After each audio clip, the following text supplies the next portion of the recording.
با همه سلام دوستان گرامی، شام 1 فوریه در شهر ریاض عربستان سعودی در چارچوب مسابقه UFC رزمکار تاجیک محمد نعیمов وارد 8 می شود. رقیب ورزشگر کشور ما کان اوفلی استرالیایی می باشد. رقابت در وزن سبک دایر می شود.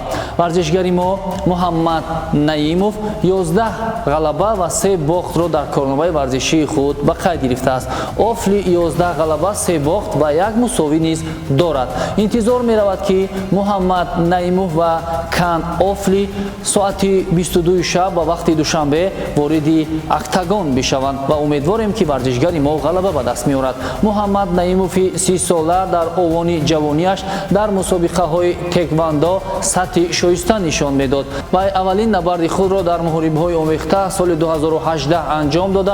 از آن زمان تا کنون 14 مرتبه به 8 وارد شده، طوری که گفتیم 11 مرتبه پیروز شده است. کان اوفلی 31 ساله زاده استرالیا بوده. در محاربه های آمیخته بار اول سال 2014 وارد اکتاگون شده بود. او در مجموع 14 مرتبه محاربه انجام داده، 11 پیروزی به دست آورده است. در UFC اوفلی دومین رقابتش را انجام می‌دهد. ماه اوگوست سال گذشته او از مایرون سانتوس شکست خورده بود. محمد نعیمов رقابت پنجمش را در تشکیلات با نفوذ UFC دایر می‌کند. در رقابت دبیوتیش یا اولین خود محمد بر جیمی مالارکی از استرالیا موفقیت به دست آورده بود. در ادامه هنرنمایی خود در UFC نعیمов بر ناتانیل وودی انگلیس و اریک سیلوای برزیلی نیز ظفر یافته. در رقابت آخرین از فیلیپ لیمای برزیلی ناکام گردید. امسال ورزشگران تاجیک در UFC هنرنمایی را بسیار خوب آغاز کردند.